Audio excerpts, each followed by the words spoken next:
Hello, I'm Iris, and today I'm going to talk to you about copperplate engravings and point out a few things that will help you identify whether or not your engraving is copperplate.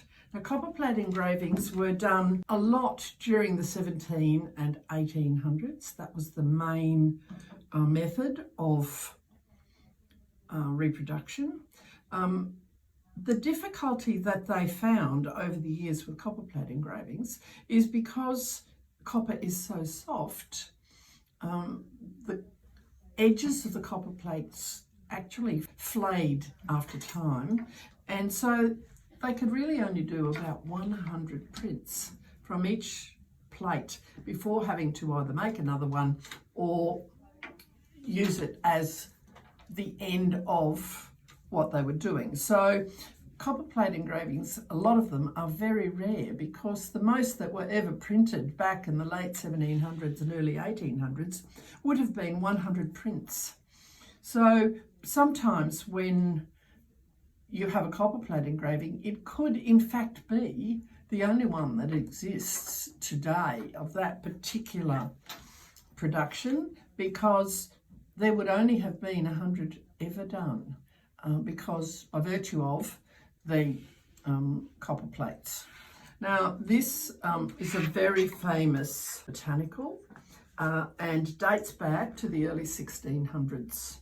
Now, one way to tell if your engraving is copperplate is that there would always have been a plate mark.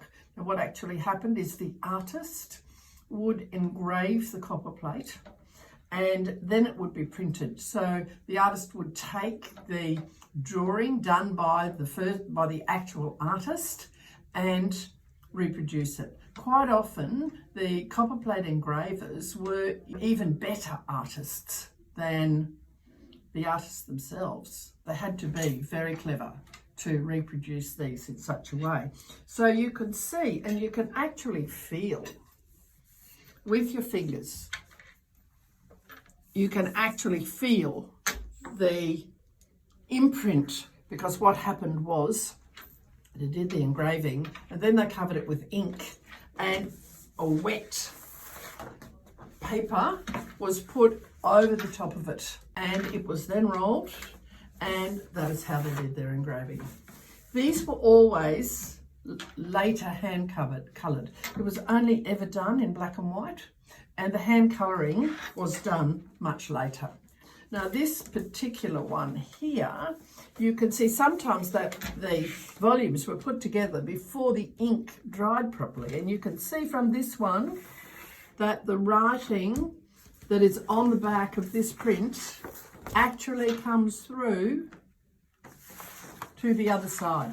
Sometimes what actually happened was the writing from the previous page, when the volume was put together like this, then the writing, if it wasn't properly dry, the writing from the previous page would be very lightly imposed on the print itself. The other thing that copperplate engraving was used for lots of things, lots and lots of things.